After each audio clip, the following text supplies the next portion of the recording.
Bonjour tout le monde, la maladie d'Alzheimer est malheureusement de plus en plus répandue.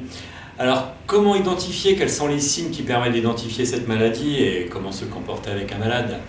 Pour en parler, je reçois aujourd'hui Noëlle Jouadi, psychologue clinicienne. Alors Noëlle, quels sont les signes qui peuvent nous mettre en alerte?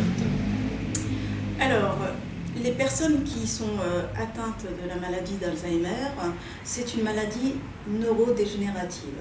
C'est-à-dire que ce sont les neurones. Il y a une plaque qui s'appelle la plaque amyloïde qui se place dans les neurones et qui fait que les neurones ne sont plus en connexion.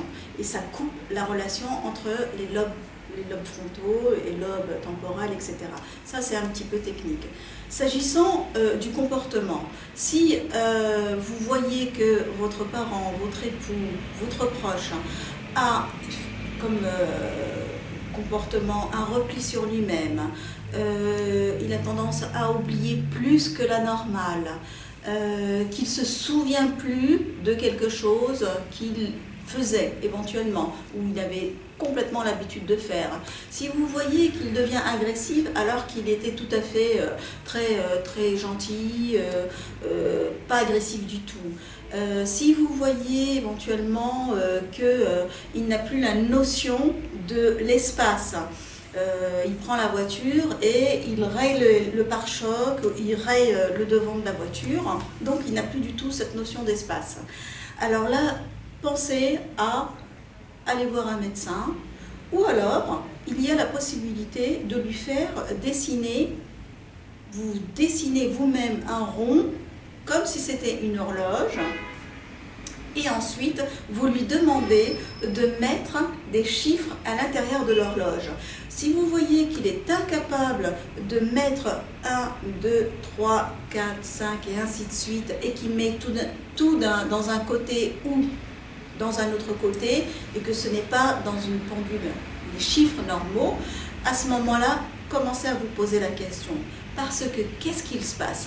D'une part, la personne malade de la maladie d'Alzheimer, elle a une perte de mémoire. La perte de mémoire accompagnée d'une perte, c'est un trouble du langage qu'on appelle l'aphasie. Il y a l'amnésie, l'aphasie, trouble du langage. Le trouble du langage, ça suppose il ne sait plus dire casserole, il ne sait plus dire les choses de la vie courante. Il y a aussi l'agnosie, c'est la capacité de reconnaître les choses. C'est-à-dire qu'il veut vous demander de lui passer la casserole et il ne se rappelle plus du tout comment ça s'appelle cet ustensile. Donc à ce moment-là, commencez à vous poser la question. Et autre chose, l'apraxie, c'est la personne malade n'a plus la capacité de exécuter des gestes. Ce sont des gestes, par exemple, je prends mon couteau et ma fourchette et je souhaite couper ma viande pour manger. Ces gestes-là, il ne peut plus les faire. À ce moment-là, vous devez absolument aller voir un médecin et soit lui faire passer des tests chez un service de mémoire ou l'emmener chez le médecin traitant ou autre.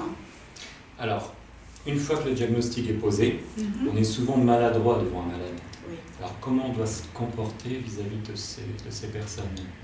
Alors, la plupart des personnes, quand ils ont un malade d'Alzheimer, ils ont comme sentiment d'être devenu le parent du malade. Sachez que vous n'êtes pas le parent du malade, mais vous devez le protéger. Effectivement, il est fragilisé, donc il faut avoir des gestes doux, il faut prendre le temps.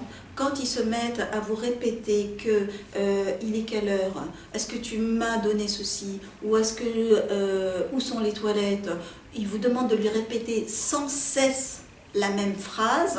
À ce moment-là, dites-vous que il vous embête pas, mais qu'il a oublié. C'est la maladie. Donc, il ne le fait pas exprès, il ne vous manipule pas, c'est simplement la maladie. Ok, merci beaucoup Noëlle pour toutes ces informations. On se retrouve prochainement pour une nouvelle vidéo. Prenez soin de vous et à bientôt.